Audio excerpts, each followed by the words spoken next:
ഇനം ചിലന്തികൾ ഉണ്ട്, അതുപോലെ തന്നെ അതിൽ വിഷമുള്ളതും വിഷമില്ലാത്തതും ഉണ്ടല്ലോ. ഇപ്പോൾ നമുക്ക് ഒരു 10 ഫാമിലിയിലായിട്ട് ഒരു 100 കൂടുതൽ ടൈപ്പ് ചിലന്തികൾ നമ്മുടെ കേരളത്തിൽ തന്നെ ഉണ്ട്, നമ്മുടെ വെസ്റ്റേൺ ഗാർഡ്സിൽ തന്നെ ഉണ്ട്.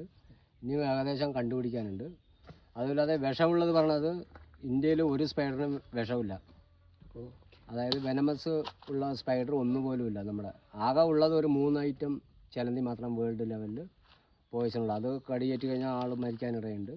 അത് നമ്മുടെ ഇവിടെ ഇല്ല. 2 അമേരിക്ക, നോർത്ത് അമേരിക്കയിലും പിന്നെ ഒരെണ്ണം ഓസ്ട്രേലിയയിലാണ് ഉള്ളത്. ഓസ്ട്രേലിയയിലുള്ള ഒരു ടണൽ വെബ് സ്പൈഡറാണ്. പിന്നെ അമേരിക്കയിലുള്ള ഒരു ബ്ലാക്ക് വിഡോ പറയും, കറുത്ത വിധവാദം പറഞ്ഞു. അതിൻ്റെ കടിയൊക്കെ ഏറ്റാൽ മനുഷ്യൻ കറക്റ്റ് ടൈമിൽ ട്രീറ്റ്മെൻറ്റ് കിട്ടിയില്ലെങ്കിൽ മരിക്കും. നമ്മുടെ അവിടെ ഉള്ളത് അങ്ങനെ ഈ കുറച്ച് പവർഫുൾ ആയിട്ടുള്ളത് ഈ ടെറാൻറ്റുല പറയും, കടുവാച്ചിലന്തി. അല്ലെങ്കിൽ കടുവാച്ചിലന്തിയിൽ അതിന്റെ മെയിലിനെ കൊല്ലുന്നത് അല്ല, ഫീമെയിലിനെ കൊല്ലുന്നത്.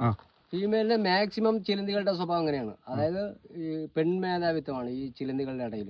ആണുങ്ങൾക്ക് അവിടെ ഒരു വിലയില്ല. ഏത് സമയത്തും സ്വന്തം ഇണയെ കൊന്ന് ഫീമെയില് മെയിലിനെ കൊല്ലും, അത്രേ ഉള്ളൂ. അങ്ങനത്തെ സ്വഭാവക്കാരാണ്. അതാണ് ഈ കറുത്ത വിധവ എന്ന് പറഞ്ഞില്ലേ, ബ്ലാക്ക് വിഡോ. അതിന്റെ ഉദ്ദേശം വെച്ചാണ് അവന് പേരിട്ടിരിക്കുന്നത്. കറുത്ത. അത് അമേരിക്കയിലുള്ള ഒരു ഹൈ പോയിസൺ സ്പൈഡറാണ്.